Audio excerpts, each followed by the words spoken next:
let's cue the awkward and self-obsessed intro.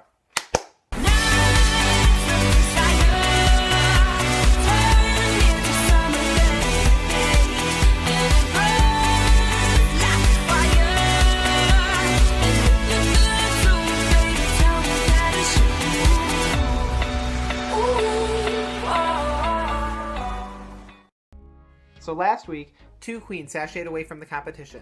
Dax, exclamation point. I am so glad I don't have to say that name anymore because for some reason the word exclamation point, I have a really hard time having that come out of my mouth. And the other queen that left the competition was Layla McQueen, who I do miss a lot. I really do like Layla. So last week, after the double elimination, RuPaul made a phone call to someone asking them to come back to the competition. And there was lots of speculation all week. And for those of you who are huge Drag Race fans, you'll probably know by now that a spoiler was leaked. And the whole episode aired actually a couple days ago. And half the people that were watching it had already seen it. So I was pretty disappointed because I knew exactly what was going to happen before I could even watch it. But I guess that's the way the cookie crumbles sometimes. Hey, cookie! We'll get into that in a second too. So before we could find out who was returning to the competition, it was time for the mini challenge, which is pretty much the girls serving Judge Judy Couture. The girls had to dress up in Supreme Court clothing and pretty much just rock the runway. Some standouts in this challenge were Naomi Smalls, Bob the Drag Queen, and Chi Chi DeVayne with his little ass clap. I have to say, I'm really liking Chi Chi DeVayne. In the very first minute of the episode, he was throwing quotes left and right, like, "You better step that pussy up," and "This some bullshit." And the winner of the mini challenge, Naomi Smalls. So now it's time for the big reveal. Who is returning to the competition? Naysha Lopez. Really? That's it, Ru? The very first queen eliminated in the very first episode? Literally, she is the only queen that could have been brought back from this season because this is the third episode. I was really expecting a bigger surprise, like maybe Katya or Willem or just somebody. Give me somebody else besides the very first queen that was eliminated in the first episode who I didn't even really care for. So after Naysha Lopez was brought back to the competition and RuPaul instructed her, don't fuck it up, which, let's be real here, usually when a queen returns to the competition, they're usually booted out again about an episode or two later.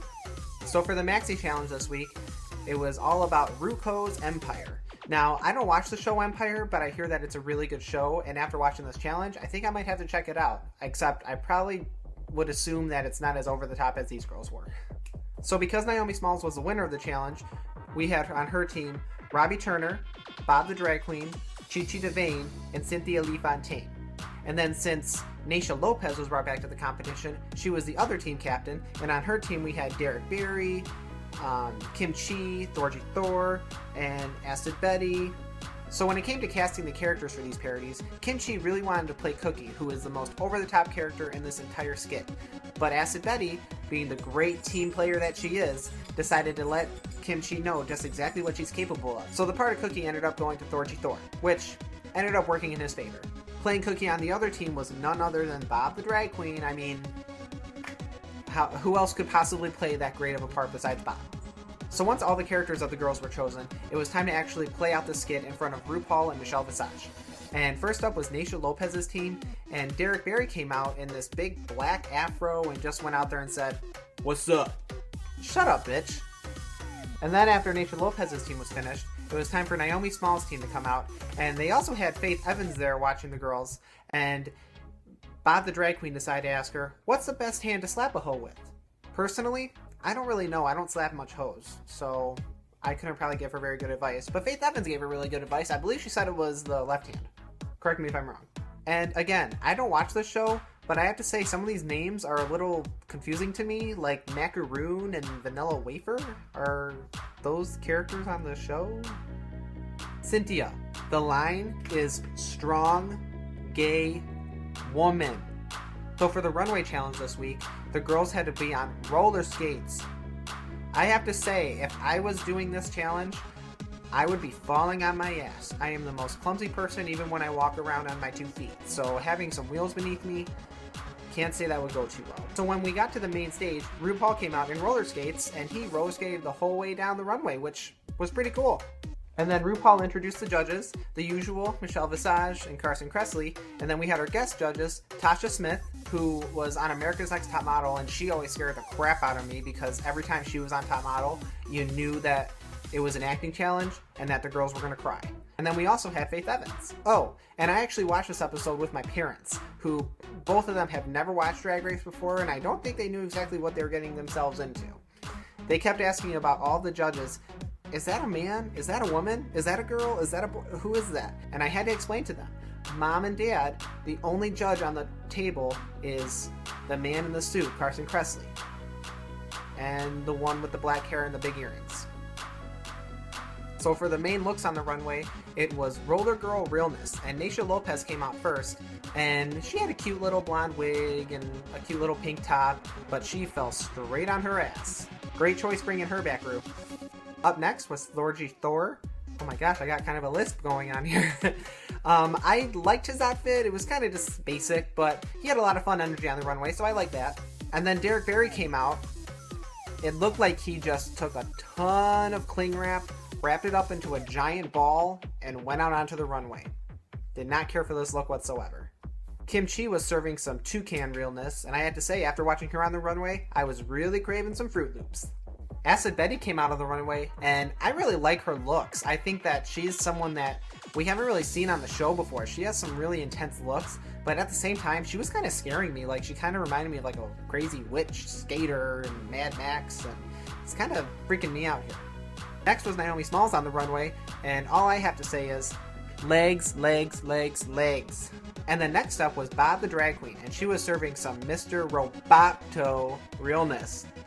Get it?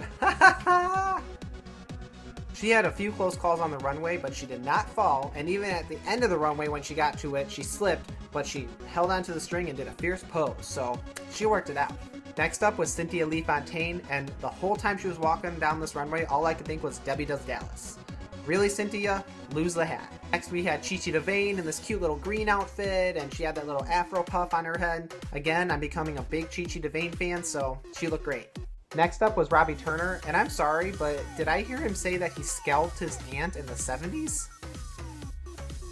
So then it was time for the judges to watch the videos of RuPaul's Empire, and first up was Team Naysha.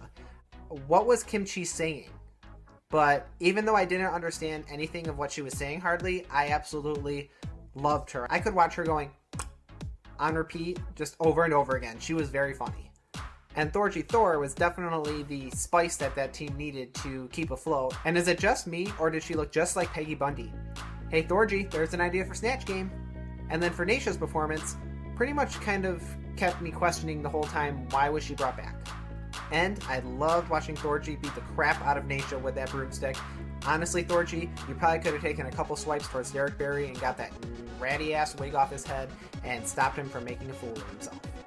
And then Team Naomi Smalls, I'm just going to call it Team Bob the Drag Queen because he was the only one that really stepped up his game and really stood out. He was hilarious. I thought his ad-libs were fantastic. I loved the way he just worked the room, and I loved at the very end when he goes back to Naomi after all the girls pass out, and he goes, "Oh, you thirsty bitch?" Like, he was hilarious. He was definitely the only one that really stood out from that team, and definitely the best one of the whole group. So the girls that we're going to skip over that are safe are Naomi Smalls, Kim Chi, Chi Chi DeVayne, and Naysha Lopez. Derek Barry, the judges thought that she did a really bad job in the challenge, I agree, and they thought that her outfit was wearing her, which also I agree. Michelle Visage clocked Acid Betty for giving us the same looks over and over again, saying that she's predictable. I don't think Acid Betty's given us the same looks. I think she's just given us different versions of intense looks, which I don't see anything wrong with that. She's very avant-garde. She's very intense drag. She's like that underground New York drag, which I love, and I want to see more of it. I don't like Acid Betty's personality very much, but those clothes that she brings onto the runway, they're fierce. After the judges were done criticizing Cynthia Lee Fontaine's outfit, her performance in the challenge, things like that, and her tube socks, really, Queen? Cynthia had one thing to say: I love it. And then when the judges got to Robbie Turner, he was just full of excuses. Apparently he can't see very far. Apparently they switched his roles, so that messed him up. And I have to say, his outfit was really bad. I did not like that jumpsuit, and I liked Robbie Turner a lot before the show, but his makeup, it's way too like his eyebrows are like up to here. Like I'm not liking it. It's way too it's too perfect. That's what it is. He does a perfect line. It's just like, and I'm not liking that. The only person that can really get away with that is Faye Dunaway and Mommy Dearest. So the winner of the challenge, you probably guessed it, Bob the Drag Queen. Yay! Finally, Bob wins a challenge. And then after Bob was declared the winner, he said, "Everybody knows I'm the girl to beat." Well, at least he's humble. Thorgy Thor, Acid Betty were safe. And then it was down to Derek Barry, Robbie Turner, and Cynthia Lee Fontaine. Now, even though I already knew how this episode went, I was really hoping that Cynthia Lee Fontaine would be safe because all in all, I thought the weakest performers this week were Robbie Turner and Derek Barry, but Derek Barry was safe, which really surprised me. So before lip-syncing to the song Mesmerized by Faith Evans, RuPaul asked the girls, is it going to be wheels or heels? Cynthia Lee Fontaine chose to perform in heels. Robbie Turner, being the great disco queen roller skater that he is, decided to perform on wheels. I thought both of the girls did a really good job. I thought Cynthia Lee Fontaine did a great job moving her lips and getting that great movement in her body on the stage, and she really worked the entire stage and took advantage of the moment. But Robbie Turner deciding to perform in wheels, I think made him stand out a lot more. He did break a light bulb on the stage, so I wonder if that's going to be coming out of his pocket. But in the end, RuPaul chose to keep Robbie Turner, and Cynthia Lee Fontaine had to sashay away. So that's it. I have to say, this was a pretty uneventful episode. Everyone was so geared up and excited to see what queen was going to be returning, and it turned out to be the most obvious choice. Cynthia Lee Fontaine sashayed away, which I think a lot of people probably weren't too happy with, because I think most would agree that the weakest players this week were Derek Barry and Robbie Turner. But I'm hoping that Derek Barry will step up his game, because prior to the show, I thought he was going to do a really good job, and so far he's been pretty mediocre throughout. So we'll see how it goes for him. So that's all for this week, folks. Thanks so much for watching, and please don't forget to subscribe.